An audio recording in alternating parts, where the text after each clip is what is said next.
Hey, everybody. I'm Amy, And I'm Paul.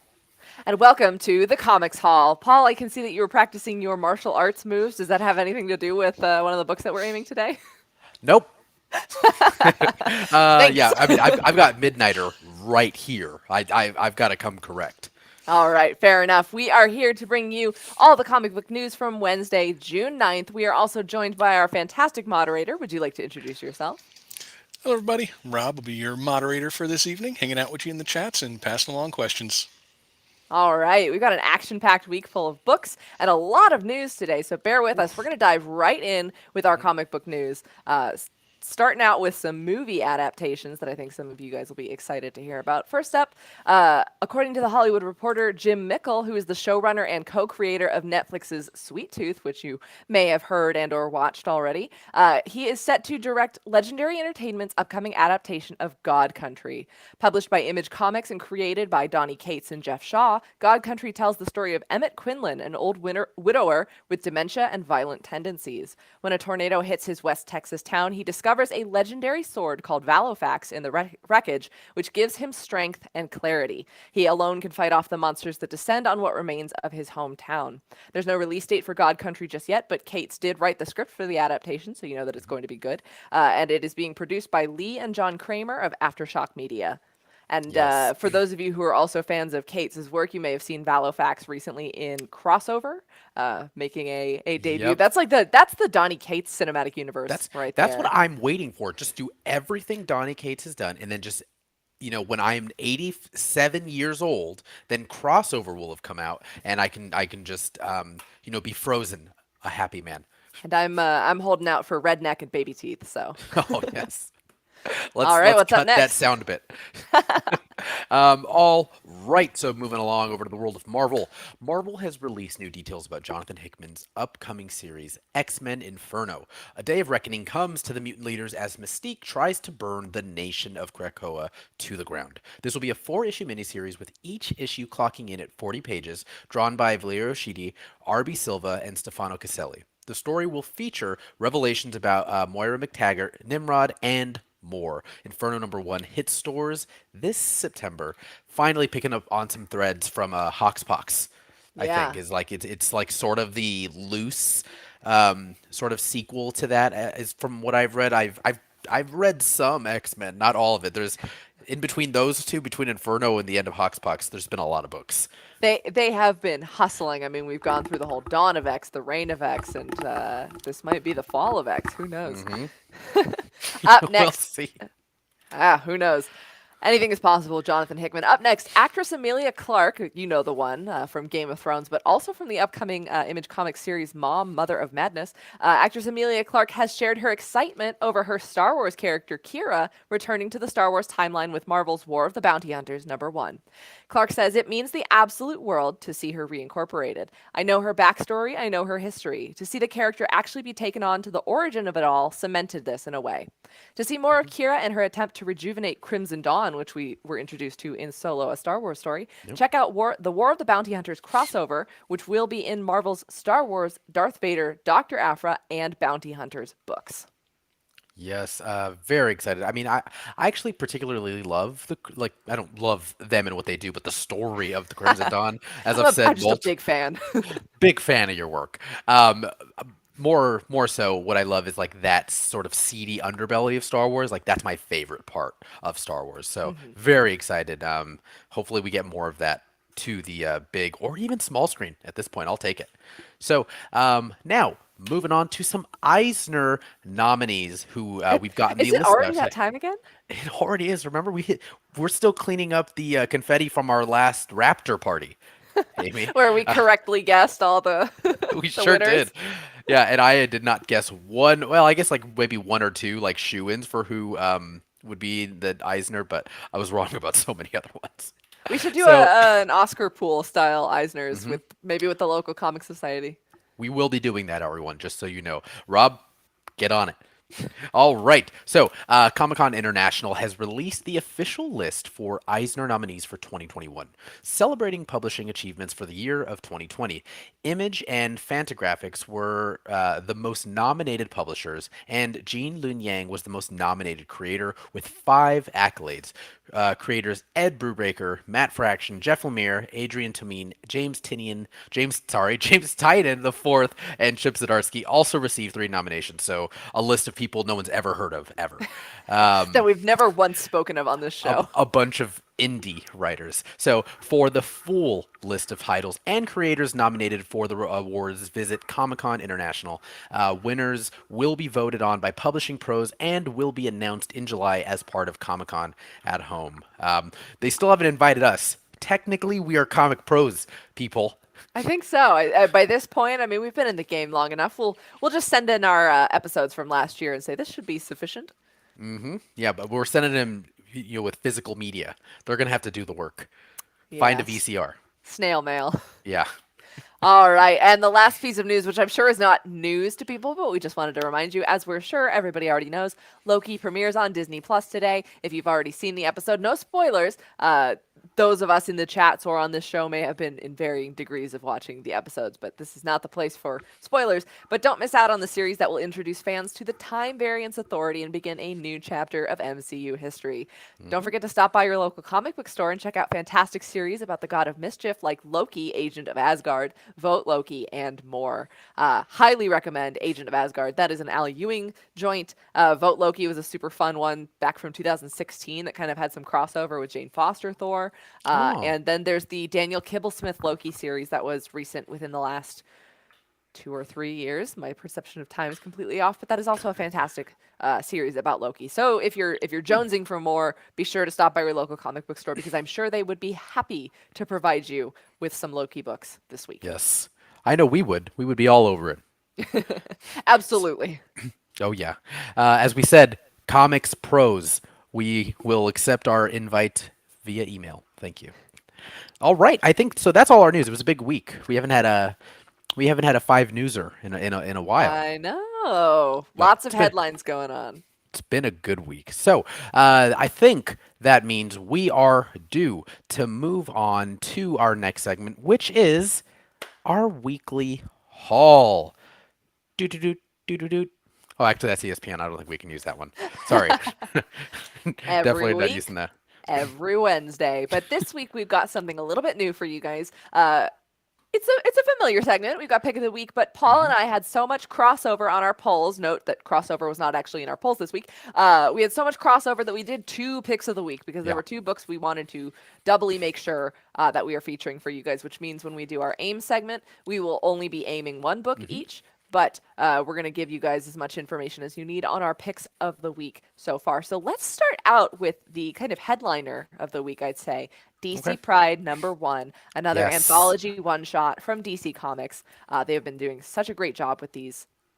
The most recent, besides this, was, of course, the Festival of Superheroes that was celebrating AAPI superheroes and creators. And up next, in celebration of Pride Month, we've got the Progressive Pride DC logo you can see going on the book. And this is a celebration of LGBTQ characters and creators across the board.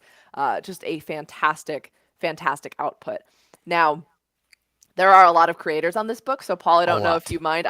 I pulled them all. And I will be going through them for you very quickly. In terms of writers on this book, we've got James Tynan IV, Vita Ayala, Steve Orlando, Mariko Tamaki, Danny Lore, Andrew Wheeler, Sam Johns, and Nicole Maines, who you might recognize from Supergirl. For art, we've got Trung Le Nguyen, Lisa Sturl, Ted Stein and Ro Brandt, Stephen Byrne, Skylar Patridge, Klaus Janson, Rachel Stott, Luciano Vecchio, and Amy Reeder. Excuse me, I was like, what name is that? That's Amy Reeder. For colors, we've got Jose Villarrubia, Rex Locus, Marissa Louise, Dave McCaig, and Enrica Aaron Angiolini. And then for lettering, we've got Aditya Bidikar, who I believe was just nominated for an Eisner for lettering. Yep. Changing the game. Ariana Maher, Josh Reed, Steve Wands, Becca Carey, and Tom Napolitano. And then, if that wasn't enough, we have pinups, which are like full spread pages, So just good. single images. I know, just woof. By Brittany Williams, Nick Robles, Chris Anka, Kevin Wada, David Talaski, Travis Moore, and Sophie Campbell. Yeah. Wow. Yeah. I've got the David Wow. Pulaski Midnighter and Apollo behind me. And I've For got everyone who's watching. yeah, for everyone who's watching live, I also have Trung Lin Wynn's Batwoman from the story he did with James Tynion the Fourth. That is the opening of the book. Just absolutely beautiful, beautiful story. And Yeah. now I didn't. All those creators weren't necessarily in pair order of who Right. worked on Yeah. what project. Some of the letterers and colorers worked on multiple projects. But it is just a celebration of talent, both in the pages and contributing to the pages. Yeah. I mean, and again, so now with both picks of the week, again, we're going to spend a little more time on DC Pride than we will on Because our this is a next big book book. because this is a literally a huge book. So we are going to very lightly aim this book, and again, we'll get into it a little bit later. But aim is how we rate or review books. The A stands for accessibility. How easy is it for you to pick up and read? The I is interest. What is the interest around the comic book industry with this book, and who would like this book? And the M is the monetary investment. How much does this book cost? And what are you getting for your investment there? And boom, thank you so much, Chris. So there you can see it. So we will lightly aim our picks of the week as we normally do, and then we may go into a little more detail with our other books. So jumping right into the accessibility for DC Pride number one, we sort of split accessibility into sort of a 75 25, 25% of that is how easy is it for you to find this particular book? And I could answer that real easy. It's very easy to find this book. It should be everywhere. DC has sort of been leading up to this, along I think their with the logo change as well as some of the incredible Pride Month variants they're doing. This was sort of one of the biggest things they were doing to celebrate Pride Month. So it should be on shelves as well as the oh, it just left my mind, Amy. Who's doing the variant? Who's doing It's a cover Jen media? Bartel variant for Jen this one Bartel. Thank specifically. you, with It's a Harley and Ivy. Harley Oh, and Ivy specifically. There have been a bunch of Pride variants across different titles all month long, right. But including for Crush and Pride Lobo, and specifically. yeah, Yeah. with specific LGBTQ characters and allies. But this issue specifically only has one variant cover, but that also should be plentiful because it's Jen Bartel. Hello. Yes, it's absolutely beautiful. So you should have no problem finding it. And if you can't make it into your local comic shop, you can definitely find it on Comixology like right now. You know what's weird is I forgot now that DC books come out on Tuesday. Yeah. So when you are looking for DC books, do not look at and you're looking today. Don't look for books that are out today because you won't find it. You have to go back to like what also came out yesterday because I was like this happened a couple weeks ago, but I was like so mad at myself about that. So you're definitely going to want to find if you need to. This is on Comixology or your local shop. Now, how easy is it to just pick up and read? It's a number one. I think honestly, you should be okay. A lot of these characters are very. I'm sorry. Are very recognizable, and I don't think you need to know every single thing about, Alan Scott, Renee Montoya, even Kit Kane, some of these characters. You'll recognize maybe their alter ego being whatever hero they are. But the story isn't necessarily about them as that hero per se. Right. As our resident casual DC reader, I like to serve as your kind of stepping stone for those who are less familiar with DC. And while I haven't read the surrounding series for many of these characters, I think the most that I've read are Batwoman, The Question, and Harley and Ivy. Because of the anthology format, each story is self-contained, more or less, and gives you the material that you need to know. A passing familiarity with the characters does help, but you don't necessarily have to know who Jess Quick, the new Flash of Earth 11, I want to say Earth is. 11. Earth 11. Yes, I do know something. You don't have to know their whole history. The if you know what a Flash is, because there are many Flash characters, and you kind of understand that speedster element, then you should be good to go with the story, which I believe that one's called Clothes Makeup Gift, by Yes. Danny Lore and Lisa Sturl, who is on Witchblood for Vault Comics. It's all Oh, connected. nice. But Good again, call. I'm getting a little off the point, like a speedster. You don't have to know the entire backstory for all these characters. It does help to have a passing familiarity. I will admit I wasn't Hmm. familiar with the Pied Piper who is included, and I wasn't familiar with the family history of Alan Scott. I know Alan Scott as a Green Lantern, but I didn't recognize the characters who are his family and were Yes. included in the story. But beyond that, it is a beautiful, beautiful celebration of different stories and just kind of day in the lives of these superheroes. Hmm. And it's I really enjoyed these different tales. The book opens very beautifully on James Tynion the Fourth's and Trung Le Nguyen's Kate Batwoman. Kane story Yeah. that has to deal with seeing yourself or seeing a reflection in the mirror, and it really beautifully works in her uh, kind of her own identity growing up with the larger themes of Pride Month and celebrating identity and finding your authentic self. Hmm. But these were just it was so many just fun and different stories, and they run the gamut of being kind of dramatic and serious to just very very fun superhero action featuring some Yeah. incredible characters. Yeah, and there's a lot, is sort of taking a small step back as far as like accessibility. Uh, what's great is if you don't know a lot about these characters, you can read this, be interested in it, and then there are so many opportunities for you to jump back in, with and really enjoy these characters.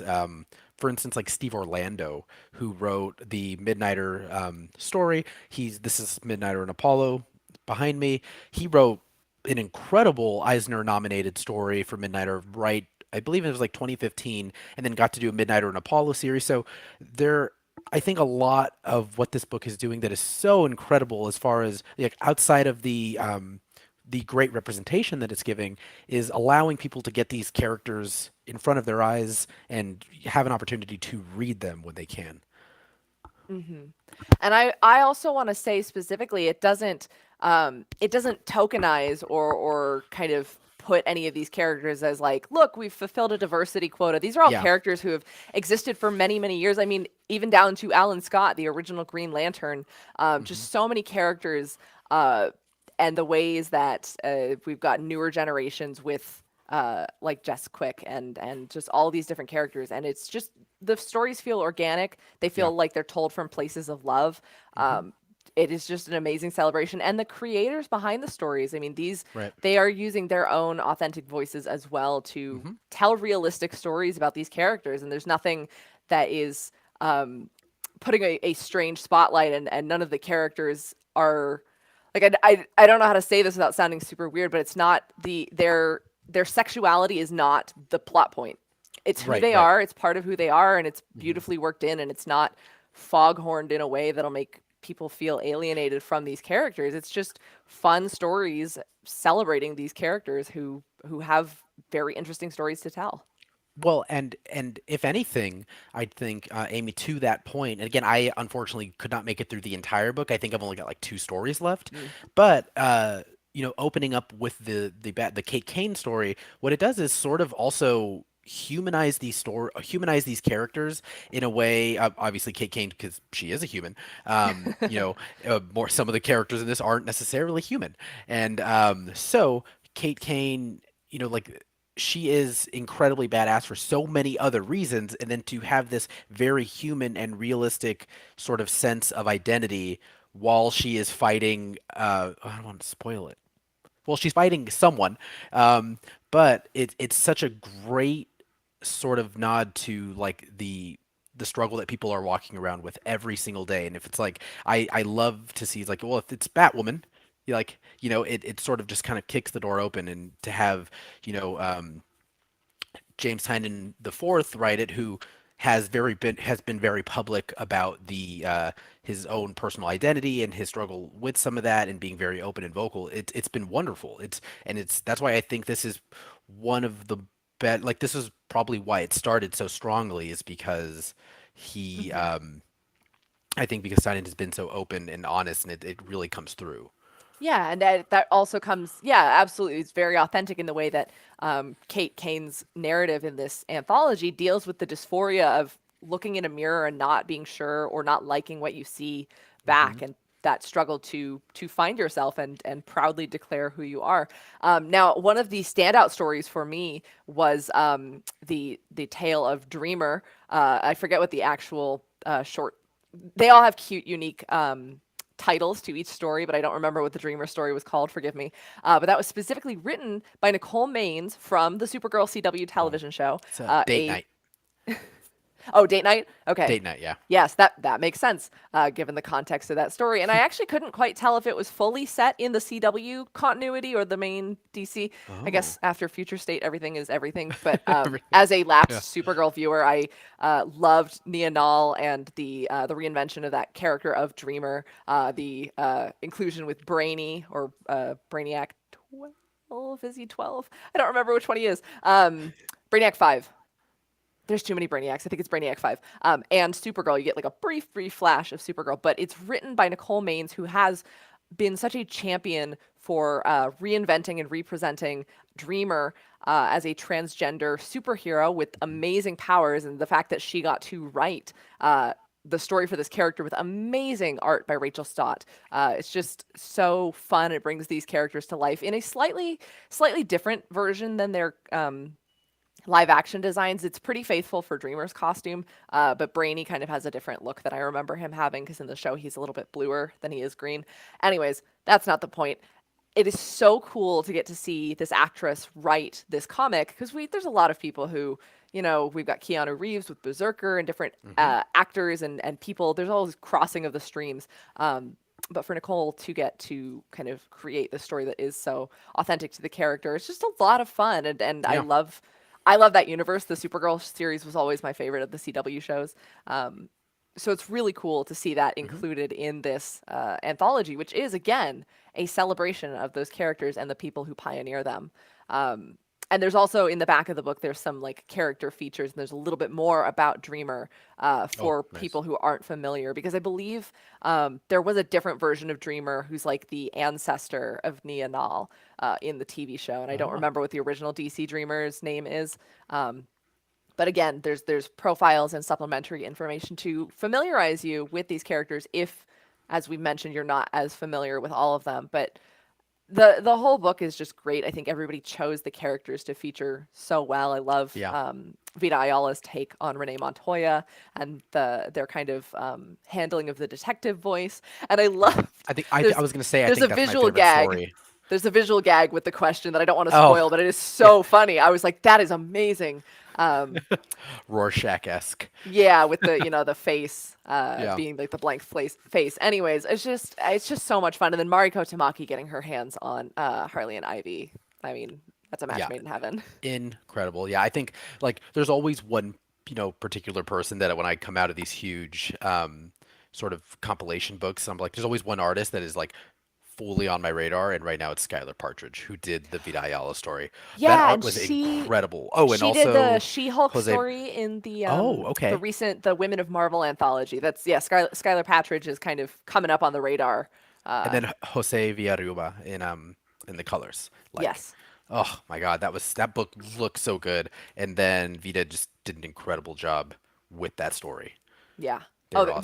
They always do. I mean, I think Vita Ayala is one of the kind of in the generation where I see it's Vita and Teeny and Leah Williams and Danny Lore. They're all kind of the hotly rising stars of Marvel and DC right now.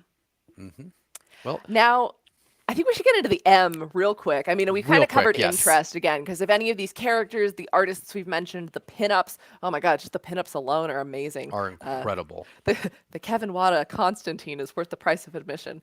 But That was almost yeah, my just, background. just a fantastic effort by everybody involved. But the M is important to know. With DC's anthologies, you're getting a lot of story, so you're paying a little bit more. In terms of M, this is a $9.99 anthology, very similar to the previous releases, including Love is a Battlefield and, as we mentioned, the Festival of Superheroes. But this is an 80-page anthology. The previous ones have ranged between 80 to 100 pages. This is solidly an 80-page book with, I believe, 7 unique stories plus 10 pages worth of pinups or so. Yeah, on this, You can check it's my got math on that. yeah, it's got It's got 9 stories technically. Oh, 9 stories. 9 stories. One like 4 page, I'm and the rest are underselling the about. book. I apologize. Yeah, it's only because you're not gonna be able to see it, but I'm cheating and I have all the stories right here. Oh, Just looking. I mean, I'm just cheater. guessing it's probably like 9 stories. I don't know. Well, yeah. So 9.99. I mean, honestly, this is a great book. Like they just keep outdoing themselves with these sort of these compilation collection books that are being themed. But this one is really incredible. I think this is their fourth or fifth turn at this style, and it just keeps getting better. Yeah, and it really is, I mean, the ultimate kind of sampler. Even if you only like or know half the characters involved, this is a great way to expose yourself to Hmm. tons of characters and creators who otherwise you would have to seek out individual books and Yeah. pay $3.99 for individual books to get a sense of these people's style. But they are quick stories. It is just a nice, beautiful sampler. And a Hmm. fantastic, again, celebration of a great assembly of DC Comics characters. Yep. So that's our, I mean, like that, I mean, when we have multiple picks of the week, there's always going to be the one that's the pickiest pick of the week. And I think DC Pride is the headliner comic Hmm. this week. No surprise. Uh, that is. Yeah, And it's like that's kids. There's always a favorite kid. I know it's my my middle third sister. least favorite. Yeah. I'm my parents' favorite boy. I'm the only one. Well, Well, we have one more pick of the week. yes, yes. So that was DC Pride for you guys, but we do have another pick of the week. We're dialing into a singular horror story. We're going to tell you a little bit about Bunny Mask from Aftershock Yes. Comics. Look at that fun, happy, cute Oh man. cover. This would have been a good pick for last week. We had some With some pretty horror. Yeah. creepy stuff going on last week. So, I mean, Bunny Mask.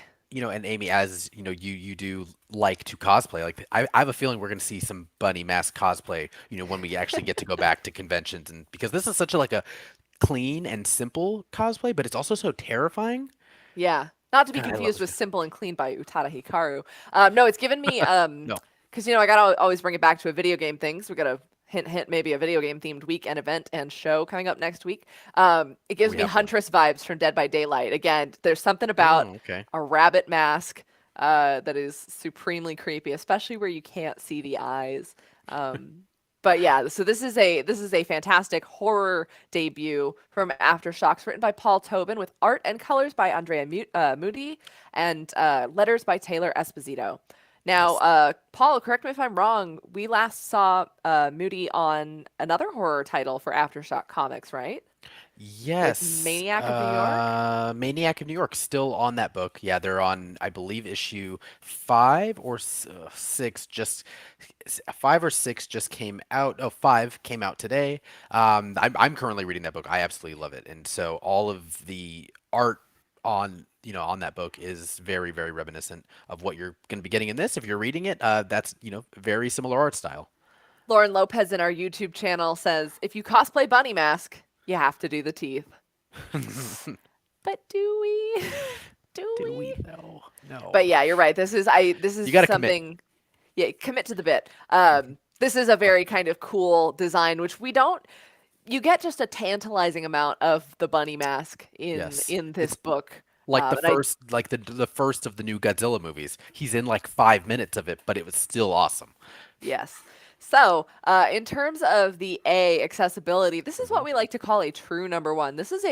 This is a accolade reserved, rarely given to Marvel or DC titles because of the extensive amount of character history that comes with them. But true number one means you absolutely have to have read nothing going into this. You don't even have to have read the solicitation text. It always helps. That's always a great Hmm. place to see whether or not you would be intrigued by a story. That is the kind of first defense of marketing after the shocking covers of the books. But in a true number one, you don't have to know anything about going into this, and you can already surmise from the cover this is a horror, but it is also a mystery. Yeah. I mean, I and again, as far as are we already jumping into the eye? We're going. Sure, we can Can jump we into go the into eye. interest? Okay. Yeah, So also, it's available on Comixology. I don't know if Amy already said that, I did but not, but thank you. so it is available on Comixology. So jumping right into the eye, this really is like a true sort of I would say kind of like psychological horror. There's not much like there's not body horror really, except for like you know the teeth, which you will see. That's all the body horror we need. Thank you very much. Yeah, yeah, hard pass on that. Like we were just talking about, like like all the little things that you can't watch. Like I don't like like fingernails like being pulled. Like the teeth is also was also hard for me, so it immediately gripped me because I was scared of like where this was going. And Moody's art in this is so sort of like even the blood, like the way that it's splattered, that some of On that kind was of splattered. one side of the mouth, which almost makes me think that her teeth were causing some bleeding, and it wasn't like it wasn't like oh, she bit somebody. It almost felt like, oh, she's making her own lips bleed. Sorry, It how many wasn't times like can I do this with my it wasn't face? like Till I- flossing, like it So do you wasn't like floss that. regularly? Oh yeah. No, you do not. We know. I Um, flossed 20 minutes before sitting in this dentist chair. Thank you. you're welcome.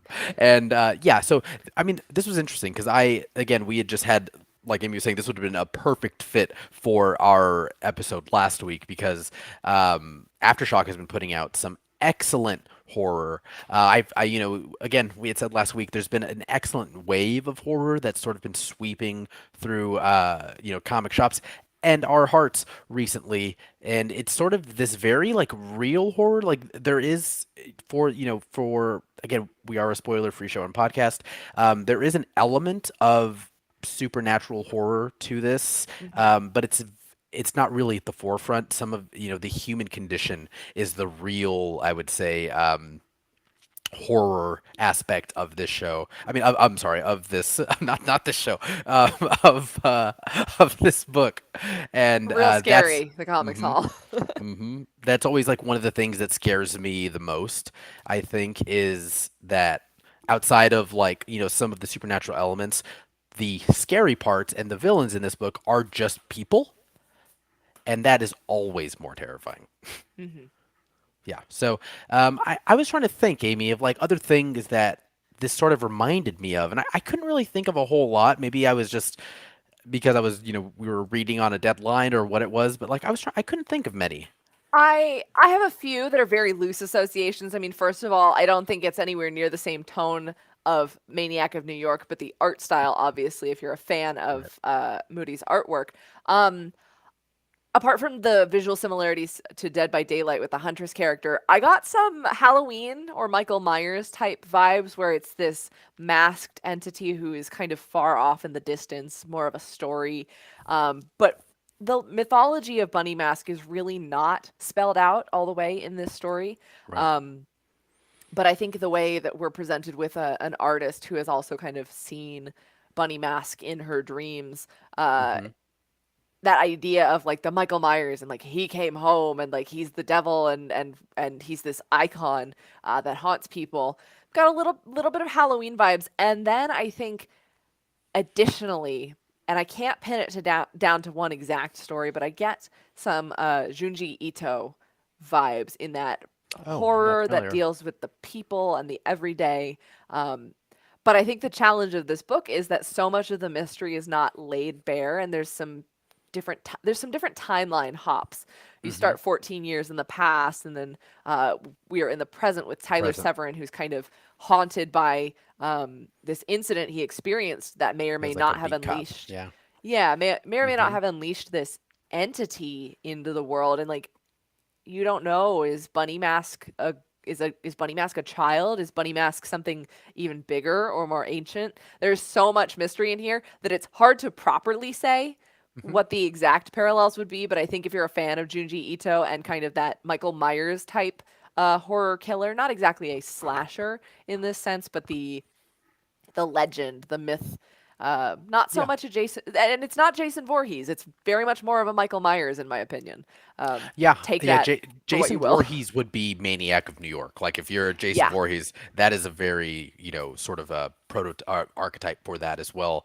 This definitely felt like an episode. Now that I'm thinking about it and I was listening to you talk, like an episode of Supernatural. That you're like, oh, you have to go into this whole lore because now I'm thinking of what Dean Winchester said. And he's just like, monsters, he's like, oh, monsters are easy to understand or something. Yeah, monsters I get. People are crazy. And that's what this is, to me. And it's just it just feels like there's so much lore to be built out with this, and which we will eventually get because, like I've mentioned, and I don't think there haven't been too many, but most Aftershock books are 5 to 6 issues. A few of them have gone on to be like 2023, but most of them are miniseries. So hopefully, we start getting some answers in the second one. Oh, and Yeah, stay for the back absolutely. matter also. There's some pretty interesting sort of after reading. Yeah, kind of like a police scanner transcript Hmm. and some personal writings from somebody who may be connected to Bunny Mask. Not 100% sure, It's but it's Rob. Rob and his crazy scrawlings. But yeah, it's getting more and more crucial and almost necessary with these Hmm. comics that are incorporating interesting prose into their back matter. Almost required reading, and I mean it's part of what you're paying for, so why would you skip it? Yeah. Now, in terms of I don't know if we fully covered it, but as you mentioned, this may or may not be a limited series. We don't have the exact number. I couldn't find a specific number because the solicitations for 5 months out haven't been announced, so we don't have the full confirmation if this is a 5 or a 6 issue series. But like all Aftershock number ones, this is $4.99. Hmm. That is a consistent pricing across their new releases, and it is 32 pages. And I think apart from a couple of advertising pages, this is mostly straight story all the way through. Yeah, yeah, you're getting almost 26, 27 pages of book. The rest of it are like again back matter, and then they always do a nice little excerpt in the back on the writers and the Yeah. artists, which is And nice this to read. is this is a good and understated horror debut. I think this is going to be one of those ones that people will be talking about as it picks up and as we Hmm. get a little bit more of the revelations behind Bunny Mask. But I know that everybody that I saw who read this book was very shocked by the last page and the implications of it. So, if you Yes. are looking for another fun horror slow burn to add to the pile, I think also similarly, it's a little different in tone, but if you enjoyed the pacing of Vault's recent "I Walk with Monsters," I think that Oh, you will okay. also enjoy the build up to Bunny Mask. That Yeah. was very different because it was hero, a heroic pair chasing down a kind of serial killer they had been, or not serial killer necessarily, but an entity that they had kind of made seem larger than life in their own minds. But this is almost the inverse of that, where we're seeing the release of an entity that Yeah. we don't know their full power yet. Nope. But we might in the next issue, probably not completely, but yeah. We'll So probably get just enough to go, just damn enough it. to keep us coming back. Yep. That's comics, baby. So that's our second pick of the week. We do have a couple books each, or one book each to aim, so we'll get through that real Hmm. quickly. But those are our picks of the week. We got a big one and a small one that we wanted to make sure that you didn't miss this week. And we're always trying to Yeah. bring you new number ones, so you can jump in on new series because it is so dang hard to walk into a store Yeah. and see that everything that you're interested in is already number 5, 7, 26, and you don't know where the heck to start. So I'm going to take us into our AIM segment. We already reviewed for you what AIM means, but I've got a very special book that I could not get through because I was laughing too hard for a number of factors. And I did get through the book because I had to, because that's my job. But I've got the 6 Sidekicks of Trigger Keaton, number 1, from Image Comics and Skybound. This is written by Kyle Starks with art by Chris Schweizer and coloring assist from Liz Treese Schweizer. This is, again, for accessibility, a true number 1, and it is packed with content. I'll give you a little bit of the general pitch of it. The world's most unlikable action star winds up dead, and it's up to 6 of his former co-stars whose lives were impacted and possibly even ruined by Trigger Keaton to find out whether this was really a suicide like it appeared to be or if it was a murder. Meanwhile, there's a stuntman war brewing in Hollywood because of how much people did not like this man and how much they do not want to have any of his kind of grave upturned and figured out. They don't care. They're glad he's dead. How do you catch a murderer when everybody hated the victim? His 6 sidekicks are about to learn the trouble of being the stars of the show. Uh, Now, come for the action and humor. Stay for the fact that the main character's name is Paul Hernandez, and I'm not even kidding. One of the I made six it. one of the 6 sidekicks of Trigger Keaton is Paul Hernandez, a failed child actor turned nurse, because Trigger Keaton fired him from their show Martial Art, like the name Martial Art. It's a very, if Clint Eastwood had a child sidekick and was like a kung fu cowboy kind of show. And Trigger Keaton was known for punching stuntmen and putting them in the ER and the reserve list and just being generally really nasty to everyone he worked with. And so he fired Paul Hernandez, who was his very first sidekick. And there's, 5 others who were with him in a variety of shows. One of the fun things is that each of the sidekicks was from a different genre of show. We had a Knight Rider-esque show where one of the sidekicks was the talking car. There was a sci-fi show with a female co-star. There is the man who replaced Paul Hernandez in martial art, who was named Tough. Sorry, I'm gonna look it up. Tough Munson. Tough Munson. And then we've got the most recent of his sidekicks, who is with him on a police procedural. And so this sidekick thinks he knows a thing or two about investigating corpses and murders, but he's told to leave the real police work to the police and stick to the acting. So if you're a fan of the Comics Hall and you just want to laugh your way through a book where legitimately one of the protagonists is named Paul Hernandez and is referred to as Paul Hernandez several times throughout the book, I highly recommend this. But on the virtue of the actual storytelling, this is such a funny book. In terms of interest, if you're a fan of Assassination, which was Kyle Stark's previous project with Erica Hernandez of none other than Squirrel Girl and Dracula MF fame, we covered that on our Halloween show, a little bit of a profane title.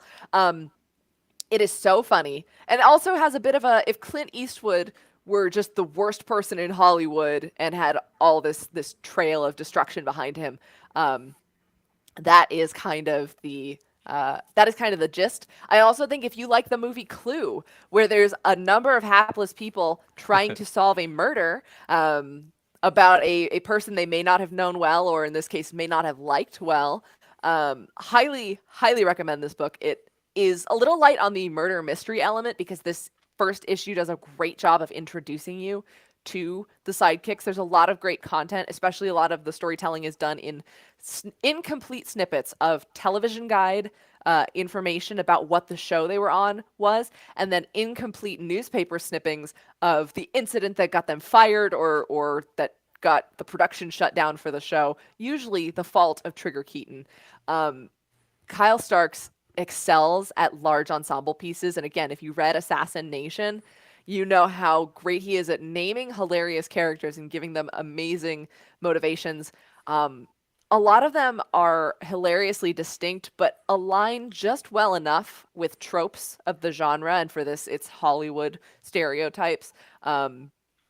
It's just fresh enough that it works. Because if this was just 6 stock characters that were very formulaic, cut and paste, I don't think it'd be as funny, even with someone like Paul Hernandez as the lead actor. But this book was so funny, and I think because of I didn't see a whole lot of press for this. It's from Image, but also the Skybound imprint of Image, and with a really long and specific title like The 6 Sidekicks of Trigger Keaton. I feel like this one's going to go under a lot of people's radars, but it is so funny. I had such a great time, and again, couldn't get through without laughing at the fact that legitimately Paul Hernandez is a failed child actor. And in terms of this is $3.99, and it's your standard about 32 pages with a couple of advertisements for Skybound and other Image titles. But please, if nothing else, if you check out nothing else this week besides the fantastic picks of the week, give this book a chance. It was a delight. It was a freaking delight. It's like I'm hearing my eulogy in life. Paul Hernandez, failed child actor. Yeah, I mean, now because of my vanity, I'm very clearly going to have to read this book. Yeah. To be honest, this wasn't even on my radar. Like, I didn't even know this had come up until, me and Amy did the outline on, what was it, Friday. And I was like, I hadn't even heard about this book. And I'll be honest, it was only on my radar because Erica Henderson did one of the variant covers, and that's the one I picked up. It's made to look like a tabloid, like an action tabloid, and it's got ads in the back for his fan club and stuff. But I remembered her work on Assassination and how much I loved that one. It's just such a ridiculous book. And so this has very much the trappings and the same style and humor because it is Kyle Starks on the writing, but it is a totally different setup. And I really enjoyed it. I really want to read it now. We do have a question from the audience. Rob, you want to bring that by us? Or Ryan Bragg over on YouTube would like to know who's going to play Paul in the movie adaptation. It would be, oh, I don't it's, know, Paul. Who do you want feel to play feel Paul like Hernandez? Tilda Swinton. Oh, good Ooh, choice. Good choice. she can do Yeah, anything. she can do the failed child actor really well. Oh yeah, failed. Speaking of failed actors, why not Tilda Swinton, who is one of the most successful actors? Uh, yeah, without It would be me. I would be the first person that they were like, no, it's not going to be you. I think you're gonna have to talk to Kyle Starks about this one. I mean, you might be owed some royalties. Well, we'll see. Yeah, I do own the rights to Paul Hernandez. My dad pays me a stipend constantly. I think you mean an allowance. Well, you know, not a allowance scientist, Amy. All right. Well, that was my Yes. aim for this week. The 6 sidekicks of Trigger Keaton. I hope you enjoy it. If you do, check it out. It Well, was a nice surprise on the shelves this week. my next aim does not have an Amy anywhere near it. I'm so sorry to bum everyone out, but the book that I am going to be aiming for you all is Heroes Reborn Squadron Savage number one. Of course, this is one of the one-shot tie-ins into the current Heroes Reborn event that is happening right now. And again, this is a one-shot. You actually and I guess I'm just going to sort of jump into the aim here. Starting with the accessibility. I am not reading Heroes Reborn, but I've read a couple of these Heroes Reborn, offshoots, and I understood this perfectly because the only thing you might need to know is who some of these characters are, because then seeing the dynamic of them being sort of turned on their head and who they are differently in this new universe where the Avengers never existed is really fun. So, and really, all you got to know is Punisher, Crossbones, and Elektra. You've got Murder Hornet and Cloak there as well, but they are Murder Hornet. I would assume is like a maybe like a Janet Van Dyne sort of proto, but we don't really I get too much I feel like information on Murder her. Hornet's a pretty new Yeah, character. and like I was thinking like a Wasp Yellow Jacket sort of crossover, but also she's she's got the bee powers like the one Like Ant-Man Swarm. villain. Swarm, thank you. Swarm, Um, the Nazi scientist made the out of Nazi bees. scientist, yes. You know, oh, what is our uh, job, Amy? We just get to say those words in these are real public. things that These are we real things, paid everyone. money for, and now we're telling you about them. Now we're telling you all. So, um, there are. So this is. I'm just gonna call it what it is. A Suicide Squad type story. The Squadron Savage does the work that the Squadron Supreme cannot do because they can't cross international waters, they can't do various other things. So Elektra, who is the leader of the Squadron Savage, is the one who sort of gets everyone together. They have implant devices in their spine in case they don't comply. So again, it is very because a lot of these stories, as Amy has mentioned, and various times in covering Heroes Reborn in various in other ways, this is sort of like a nod to DC and some other things that they have done. So it's this is very clearly a nod to the Suicide Squad. It's really well done though. It's like the sort of the tips of the caps are pun intended are very much so like I would say tastefully done. Like it's very well done. Like Elektra is like the reluctant hero who is whoever the hero is leading the Suicide Squad. Um, Frank Castle has a particularly tragic story in this as well as he does constantly. I mean, But that's just a normal Tuesday for it's Frank just the Castle. MO, honestly. And this particular story, it does feel like like this would make an excellent Suicide Squad story. Like this is very well written, and like the last 4 to 6 pages are so good, and they are really well done, and it's got a really sort of it ends on such a sad note, but on such a really it's so well written that it feels like the incredible Tom Taylor's Suicide Squad run that we had just had, where it's like you know yes you've got all these people and they're fully ready and understanding that they are going to die after these missions. So they're just trying to make the most out of whatever happens. And that same energy is brought into this particular story. Now, this particular one shot is written by Ethan Sachs, art by Lucas Pizarra, and colors by Carlos Lopez, and letters by Travis Lanham. And again, this is a Heroes Reborn tie-in. So while it will serve you to have read Heroes Reborn in like the grand concept of sort of what is happening, you absolutely don't need to. They actually give you small little snippets of what is happening in Heroes Reborn throughout this story that is sort of just enough, to have you ask some questions, but it doesn't really detract from what is happening in the Squadron Savage at all.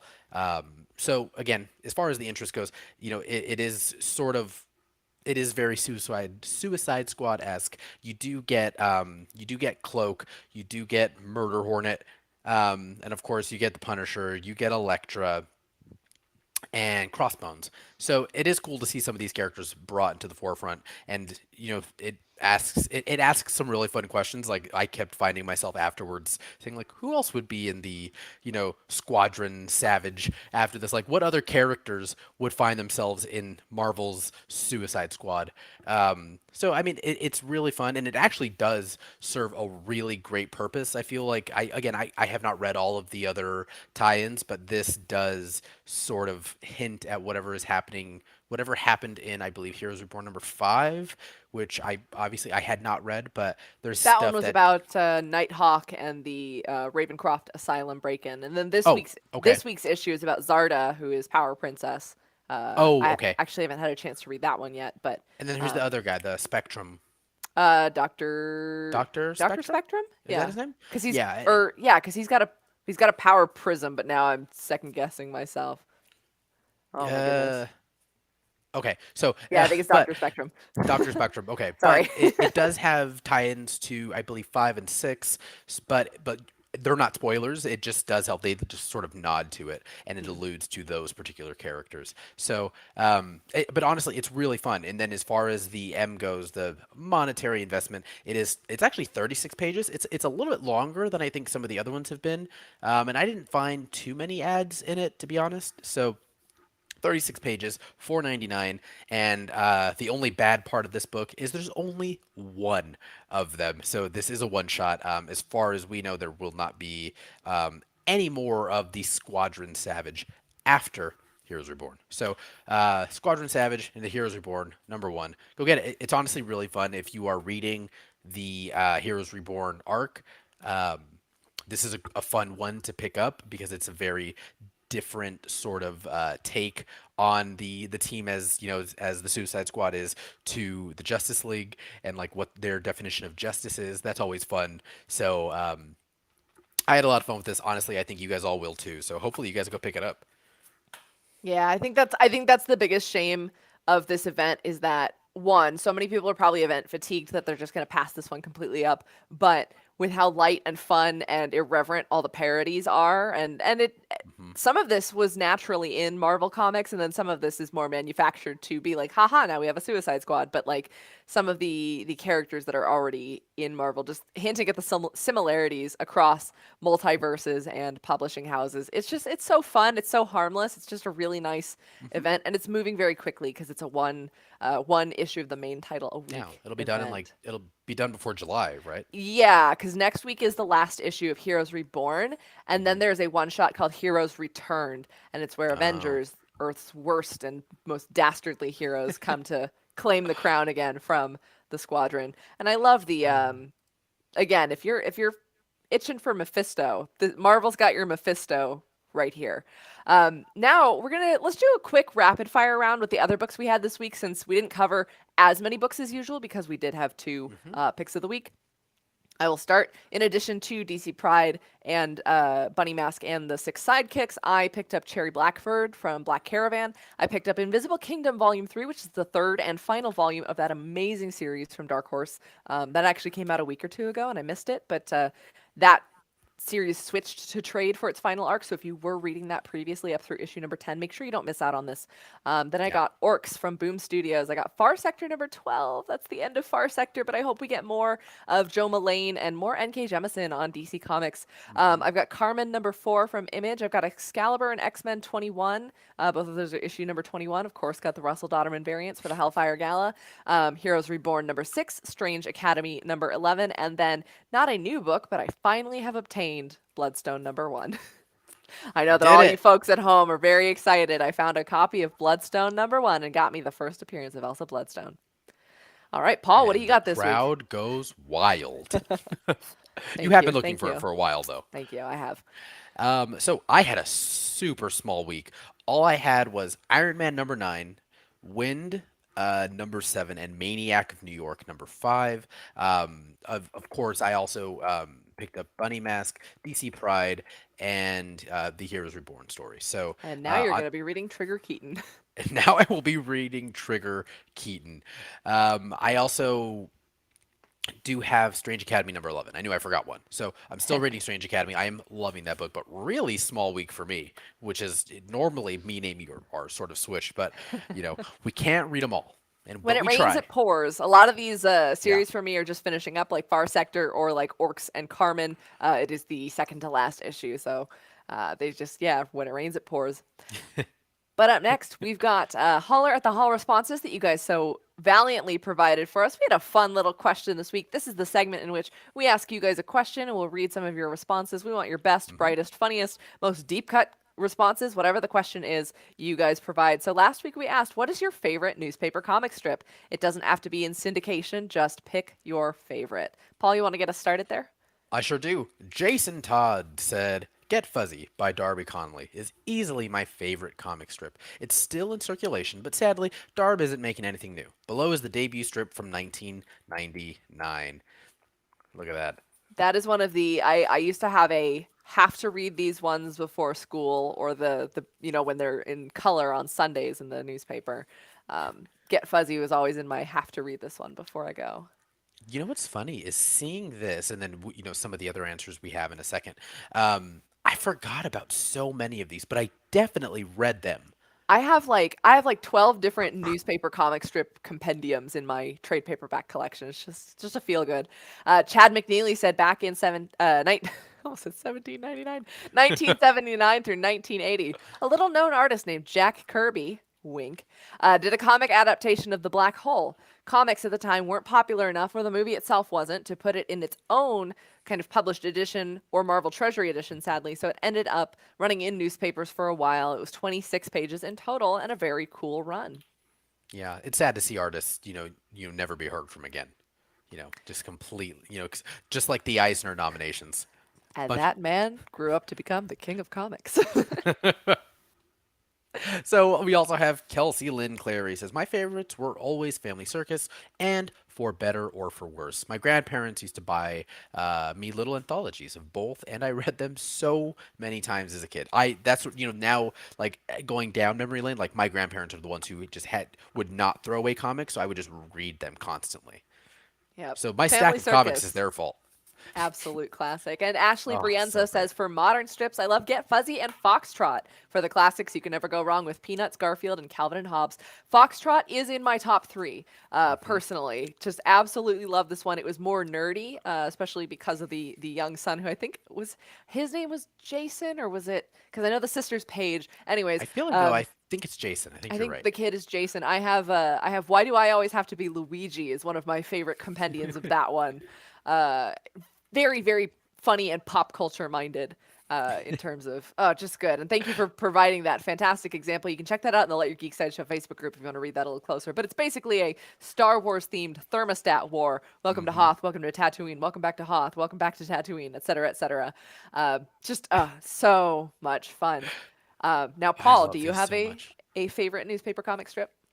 Yeah, so I was thinking about it, and I went with the real indie choice of also Calvin and Hobbes. Like that's the only one that I can think of that like I literally sat there and read constantly. because I was, all of the comics that I read were mainly like what we reviewed today. But I definitely remember reading some Calvin and Hobbes, and I also definitely remember reading Foxtrot. But Yeah. it's weird, like, thinking about this question, I didn't have a ton that I was like, obsessed with, and then I thought more and more about it. It was definitely Calvin and Hobbes, which is an answer that a lot of you gave. Like, we're not omitting Calvin and Hobbes at all. We just had a lot of you guys also say that. What about All you? right. Well, I want to check. Rob, do you want to weigh in on this? Do you want to jump up here and hopefully have an answer? This was actually a really hard question for me too because I didn't read a lot of the newspaper comics. I don't know if the Far Side was ever part of newspaper comic strips, but I was I think really those into that. count. I'm pretty sure they were in newspaper. There was always like a section that was like below the crossword, at least in the newspapers that I had in my family, that was like the one panel, and it would be Family Circus, Far Side, and like Bizarro, I think was the other one. Yeah, that I was obsessed with that growing up. Always a good choice. Now, I provided when I asked this question, Brewster Rocket, one of my all-time favorites. Don't read it if you don't like puns. It's nothing but space puns. Brewster Rocket, Space Guy is like if Flash Gordon was as dumb as a ton of bricks. Love it so dearly. But my all-time favorite is Pearls Before Swine by Stephen Pastis. Oh, of course. Just Yeah. so So good. sardonic. We bought all the collections as a family. Had a daily Pearls Before Swine comic calendar, and the Adventures of Pig, Rat, Zebra, and the Crocodiles and Goat. Just always just make me so happy because it's so simple, but it's so funny. Oh, such a good pick. Yeah, my dad actually cut one out of a newspaper and mailed it to me. Who mails it to people anymore? He goes, this one Aw. made me think of you, and it was how an author experiences or thinks that their first book publish is gonna go, and so it's like how they think it's gonna go. Yeah, woo, you're so great, we love you. How it actually goes. You wrote a book. Who are you? Like, thanks, Dad. It's good stuff. Writing. Writing. It's a tough Oh. skill. But comic book newspaper strips, if you aren't reading any or haven't read any, there's so many online compilations now that you can check out, but it's just a quintessential part of the comics reading experience. But next, we're kind of crossing the streams here a little bit. Next week's question for our Level Up Week special episode, we want to know, what is your favorite comic book based on a video game?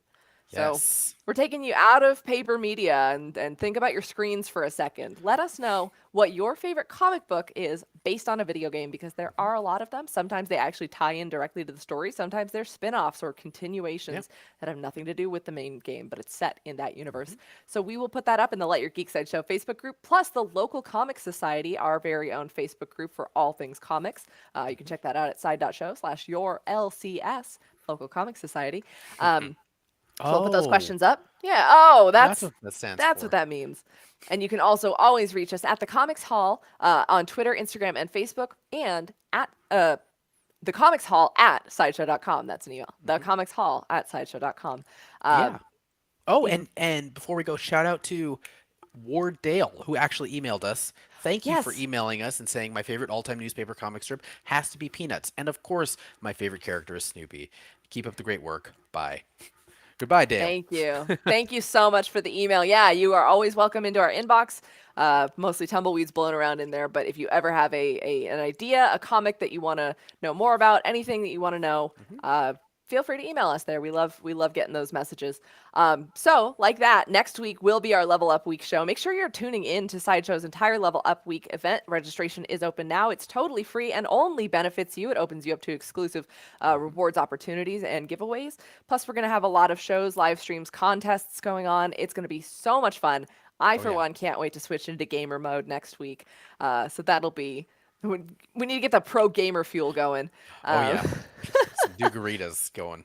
Oh, God. I thought we would never talk about the Dugaritas on this show again. Thanks, Paul. Happy But to you help. can always find us 4 p.m. Pacific on all of Sideshow's official channels every Wednesday, New Comic Book Day. And you can catch us on all your favorite podcasting platforms in a audio format on the Thursday following, usually about 8 a.m. Pacific time on all your favorite platforms. Plus, you can go to sideshow.com/geek to find a blog for all the covers and visual assets we've referenced in this show if you want to have a little bit more of a visual experience while you're listening to the podcast. Thank you guys so much for joining us. We had a big week to get through. Lots of news, lots of great comics, but you stuck with it. And hopefully you found something new and you love, and now we release you to go watch Loki. Thank you guys for joining us. As always, I'm Amy. And I'm Paul Hernandez, the the the failed failed child child actor. actor. Yeah. And this has been the Comics Hall. We'll see you next time.